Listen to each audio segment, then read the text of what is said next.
Assalamualaikum warahmatullahi wabarakatuh. Selamat pagi semuanya. Di sini kami di jam kedua ya mengajar materi geografi tentang mendeskripsikan potensi dan persebaran sumber daya alam di Indonesia. Nanti akan disampaikan oleh Mbak Kirana yang pertama.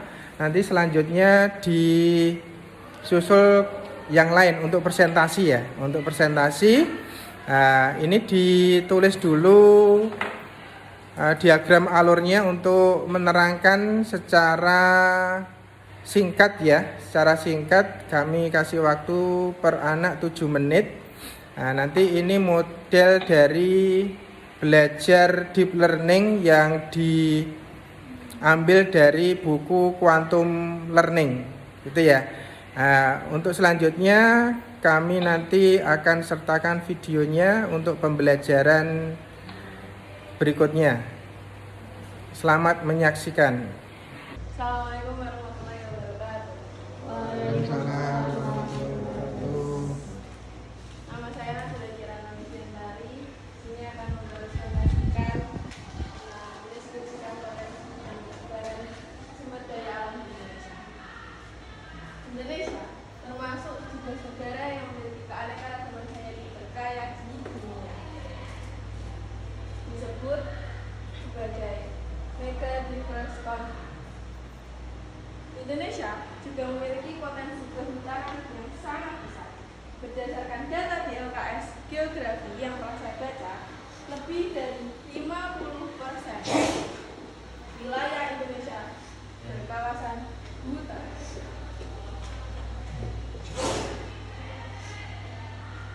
Sebenarnya keanekaragaman hayati di Indonesia banyak sekali.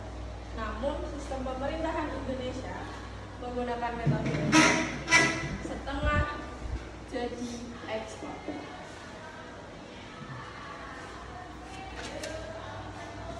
Indonesia juga memiliki sumber daya pertambangan. Indonesia juga menjadi salah satu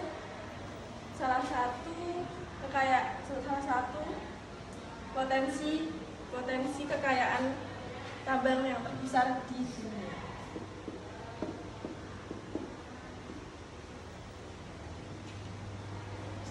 Jika sumber daya alam tambang ini tidak digunakan dengan baik, sumber daya tambang ini akan menjadi sia-sia. Indonesia juga mempunyai potensi sumber daya kelautan. Berdasarkan pembacaan saya di LKS Geografi, negara kita memiliki sumber daya kelautan yang sangat kaya.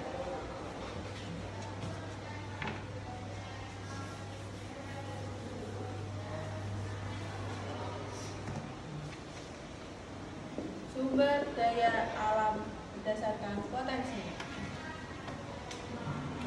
Yang pertama, sumber daya alam materi, yaitu sumber daya alam yang dimanfaatkan secara fisiknya, seperti kayu, emas.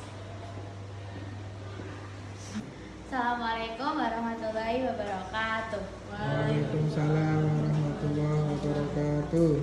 Hello everyone, welcome to our social class. And at the moment kita bakal belajar tentang materi bab 1 dari geografi semester 1-nya kelas 11 tahun ini. Di sini di papan tulis saya udah menggambarkan secara garis besar peta tentang gambaran nanti saya akan menjelaskan apa. Di sini ada letak Indonesia berdasarkan astronomis, geologis maupun geografis.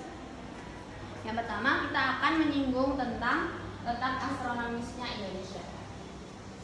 Letak astronomis itu identik, kalau rata-rata orang bilang itu berkaitan sama garis lintang dan garis bujur.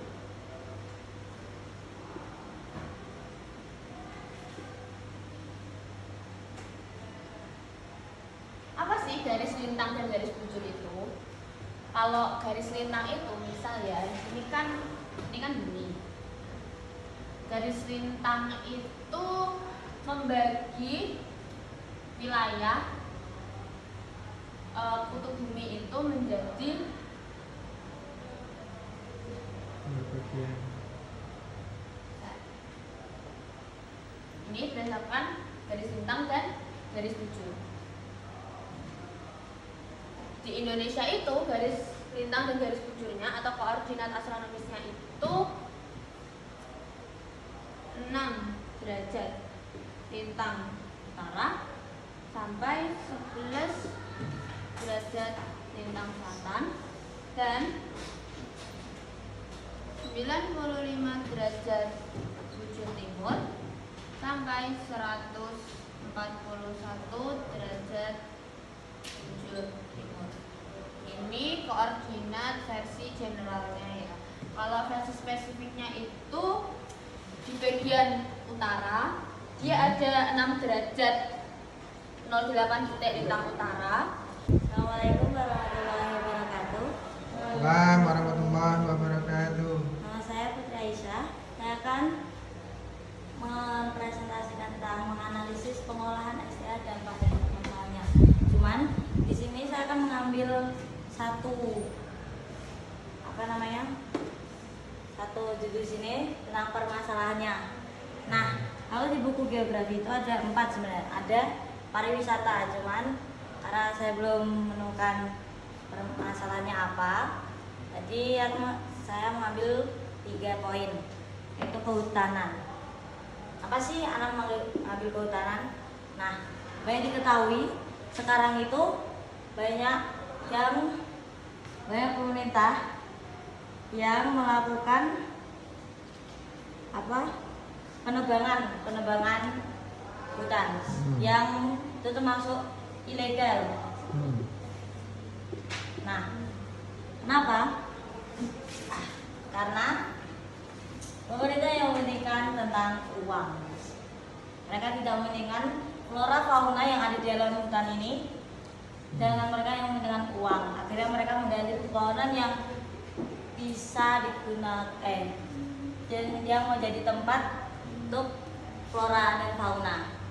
Jadi seperti yang banyak di berita-berita yang di Kalimantan, Papua, Sumatera, yang kebanyakan hutannya kini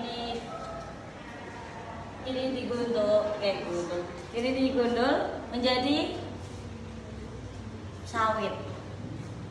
Nah, padahal harusnya sawit itu tidak bisa menampung air sebanyak pohon yang lainnya.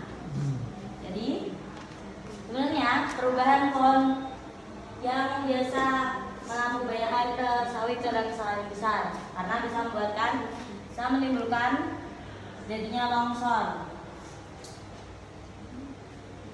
dan